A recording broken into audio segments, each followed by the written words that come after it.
All right, let's dive in. Today we're looking at Australia Day 2025. All the events, all the different sides of the story. We've got news articles, everything from citizenship ceremonies and BBQs to, well, protests and some pretty intense speeches.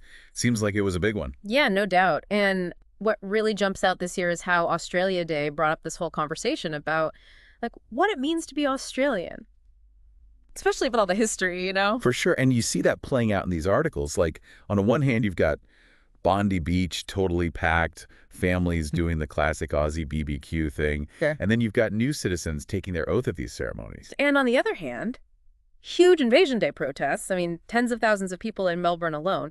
And then you've got monuments being defaced. The John Batman statue, the Parkville War Memorial adds a whole other layer to how we deal with the past. It's almost like two totally different days happening at the same time. For those who might not know the background, why is January 26th such a controversial date for Australia Day? Basically, it boils down to what the date represents to different people. January 26th, it's the anniversary of the first fleet arriving back in 1788. For a lot of people, that's the start of modern Australia, right? But for a lot of Indigenous Australians, it's not a celebration. It's the start of colonization, losing their land, and all the trauma that came after. Right, and that's where terms like Invasion Day and Survival Day come in. I saw those a lot in the articles. Exactly. They show how much pain and loss colonization caused and still causes for Indigenous communities. The words themselves carry a lot of weight. It's not just about a date on the calendar.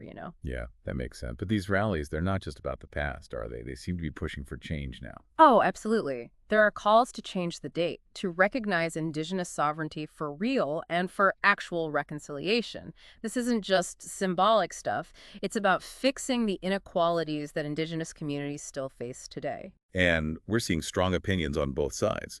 Some of these articles quote politicians like Susan Ley and Tony Abbott, who defend Australia's British heritage and don't want the date changed. Right. They emphasize how British institutions and values helped build Australia, but also that we need to respect Indigenous culture. It's a tough conversation, but it's important to hear both sides. You know, what struck me reading all this was how the articles show the personal stories of people at both the celebrations and the protests.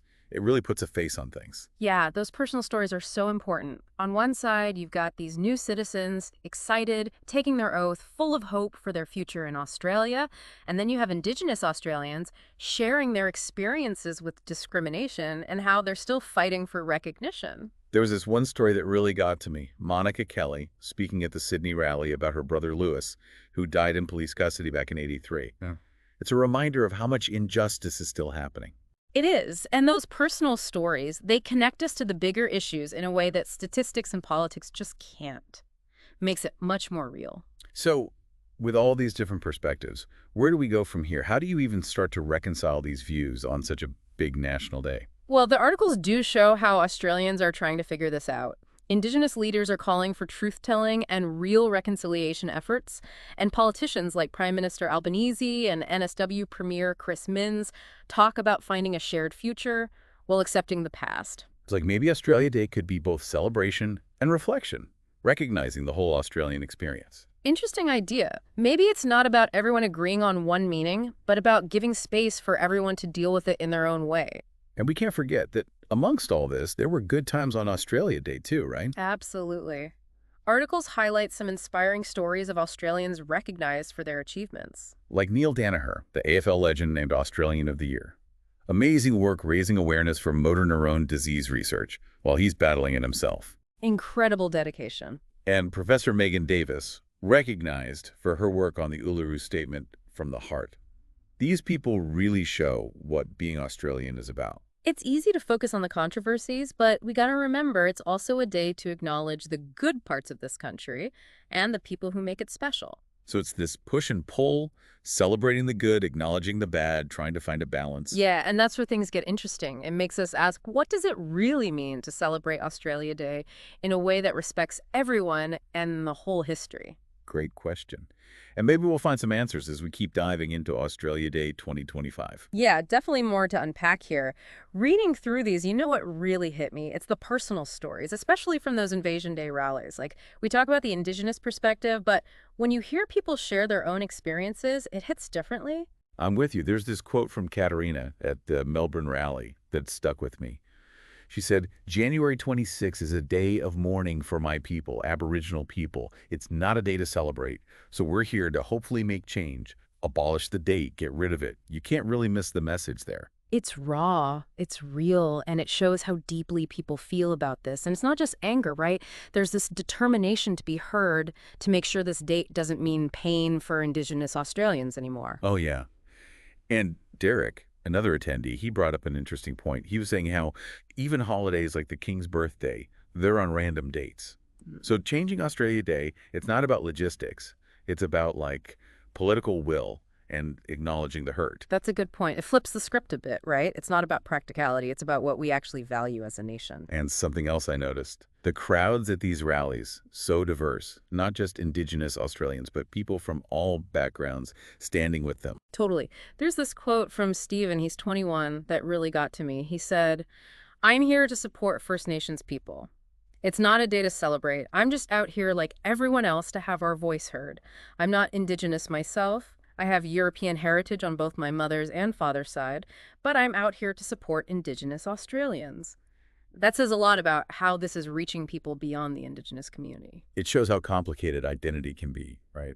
You can be proud of where you come from and still recognize that we need to fix things, support those who've been treated unfairly. Exactly. It's not one or the other. And speaking of complicated, the articles also covered the other side. The counter-protests, those who are really defending Australia Day as it is. Yeah, like that rally at Olympic Park Oval in Melbourne, led by a guy with connections to a far-right group, definitely adds a different angle. It does. The articles don't go too deep into their arguments, but they do mention a strong focus on patriotism, recognizing those who've served the country, that kind of thing. And then you have Tony Abbott, the former PM, giving that speech in Liverpool, defending the First Fleet's legacy, painting a more positive picture of British influence. Yeah, he was saying how the British weren't bringing something alien, but rather the foundations of modern Australia: democracy, the rule of law, minority rights, and scientific progress. It's a stark contrast to the view that January 26th is about invasion and oppression. But it's out there, and it's important to understand why people feel so strongly about it. You're right. These counter-protests and speeches, they show how much Australia is wrestling with its identity in 2025. It's not just about a date, it's about different versions of history and how we move forward together. And it seems like there's this theme of trying to find unity in all this division.